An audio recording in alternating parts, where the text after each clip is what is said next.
Alors, chers étudiants, voilà, donc on va démarrer la partie portant sur les avis de prélèvement. Alors, qu'est-ce qu'on appelle avis de prélèvement? Alors, comme vous le savez, régulièrement, vous êtes en voyage, vous n'êtes pas là, des factures arrivent. Par exemple, des factures d'électricité, factures de courant, des loyers à payer. Alors, ces factures qui vous viennent, qui sont régulières, avec les mêmes montants. Il y en a d'autres, par contre, les montants sont différents. Je donne un exemple. Quand vous avez à payer, par exemple, une redevance, par exemple, si c'est un abonnement canal, c'est une redevance, par exemple, vous avez 20 000 francs à payer. Donc là, vous pouvez faire un avis de prélèvement.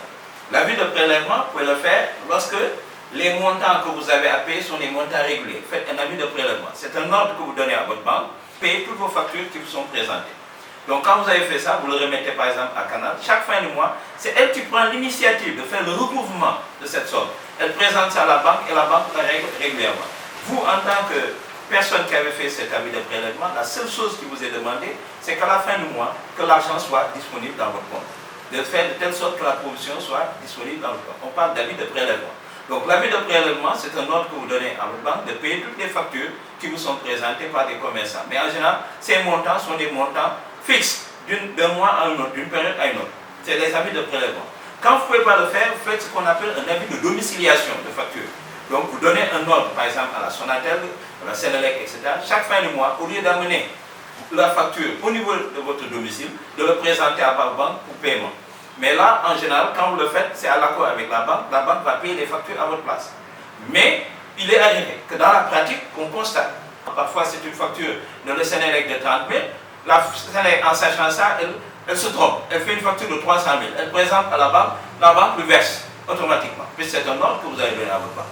Alors, la banque verse, après vous constatez qu'il y a une erreur. C'est au lieu de 30 000, on a mis 300 000. Mais vous savez, en matière de comptabilité, l'argent qui rentre ne sort pas. Alors très souvent, la Sénélec va reconnaître ça, son tort, et qu'est-ce qu'elle va vous dire? Bon, d'accord, on va vous faire un avis, un document, qui va vous permettre de dire que vous avez des avoirs au niveau de la Sénélec. C'est-à-dire, on va enlever, c'est-à-dire, on a pris 270 000 de plus chez vous, donc qui va vous servir comme réserve. Prochaine facture qui arrive, c'est une facture de 90 000, on va enlever les 90 000 sur les 270 000, il restera 180 000, ainsi de suite jusqu'à épuisement. Donc c'est comme si vous aviez financé la Sénélec. Alors pour éviter ça, aujourd'hui, avec les domiciliations de factures, certains font des domiciliations limitées. C'est-à-dire quand tu connais que ta facture d'électricité ne dépasse jamais 50 000, tu fais une domiciliation avec un plafond de 50 000. Donc tant que la facture arrive et n'est pas supérieure à 50 000, paye. Quand c'est supérieur à 50 000, que la banque vous prévienne avant de faire l'opération.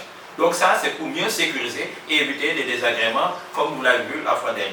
Donc, en ce qui concerne les avis de prélèvement, c'est vous l'utilisez chaque fois que vous voulez un peu vous débarrasser de tous ces paiements régulièrement, aller à la Sénélec, payer, etc. Vous donnez ce rôle à la banque, c'est elle qui va payer à votre place. En général, quand c'est des montants fixes, par exemple comme un loyer, comme une redevance comme Canal, c'est des montants fixes, chaque mois elle enlève le même montant qu'il vit. Donc dès que le commerçant fait la demande, automatiquement c'est viré. Par contre, quand on fait un avis de domiciliation de facture, ça c'est quand les factures, en général, le montant est variable. Par exemple, votre facture d'eau, celle de ce bimestre et du bimestre suivant peut varier. Alors là, on fait un avis de domiciliation. Mais comme je dis, l'inconvénient de l'avis de domiciliation, ça peut être parfois on peut se tromper et vous enlever dans votre compte des millions. Donc, il est évident de faire un plafond, de faire un avis de domiciliation. Quand vous savez que votre facture de courant ou une facture d'eau ne dépasse jamais 50 ou 100 000 francs, faites avec un plafond de 50 ou de 100 000 francs. Donc là, à ce moment, chaque fois que le montant de la facture qui sera présenté par le commerçant au niveau de la banque, si c'est supérieur à 100 000, on va vous avertir avant de faire l'opération. Donc voilà, mesdames et messieurs, un peu ce que j'avais à dire sur le prélèvement et ce qu'on appelle la domiciliation de facture. Maintenant, il y a ce qu'on appelle les virements. Qu'est-ce qu'un virement? Vous savez, à la fin du mois, l'État, par exemple, vire le salaire de tous les fonctionnaires. Ils sont près de 70 000. On ne peut pas les prendre un à un, les payer. On va faire ce qu'on appelle un ordre de virement. L'ordre de virement, c'est quoi? C'est un document où vous allez établir comme une lettre. Je suis signé, par exemple, si c'est moi, je suis signé, monsieur Dominique, directeur général, etc., de prélever, par exemple, 7 millions de francs dans mon compte et de le verser aux salariés suivants. Alors, je vais mettre le nom de tous les salariés, chacun avec son nom, son numéro de compte, etc., et le montant à verser. Quand je l'envoie à la banque, à signer avec le cachet de l'entreprise, la banque est autorisée maintenant à faire ces opérations. Donc, elle va enlever 7 millions, par exemple, de mon compte, et elle va le verser selon les montants que j'ai donnés dans différents comptes. C'est comme ça qu'on fait le virement des salaires. Alors, quand on fait un virement, il y a deux possibilités qui peuvent se présenter. Quand vous avez un compte, là où il y a le compte de votre entreprise, alors là, on parle de virement intra-bancaire, puisque votre entreprise et vous, vos deux comptes sont logés dans la même entreprise. Ça, c'est un virement intra. Intra, ça veut dire à l'intérieur de la même banque. Alors là, ça dure quelques heures. Si je fais le virement ce matin, dès 12h, 13h, vous pouvez aller chercher votre argent.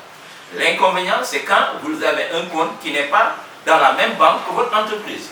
Là, ça fait appel à ce qu'on appelle un virement interbancaire. Il met en relation deux banques. Et ça peut faire 72 heures. 72 heures francs. Ça veut dire qu'aujourd'hui, si je suis vendredi, je fais le virement. Aujourd'hui, on ne compte pas. Samedi, on ne travaille pas. Dimanche, on ne travaille pas. On va commencer lundi, mardi, mercredi. Si jeudi matin, de la semaine prochaine, vous pouvez percevoir votre salaire.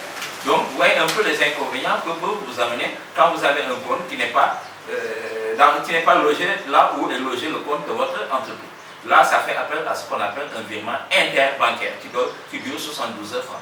Par contre, quand votre compte est logé dans la même banque que votre entreprise, alors là, c'est facile. C'est un virement intrabancaire. Il suffit de passer quelques opérations, c'est quelques heures. Je le fais à 10 heures, avant 12 heures, 13 heures, c'est opérationnel pour aller retirer votre argent. Voilà en quelque sorte ce que j'avais à vous dire aujourd'hui en ce qui concerne les prélèvements et éventuellement, on a vu les virements. Je vous remercie.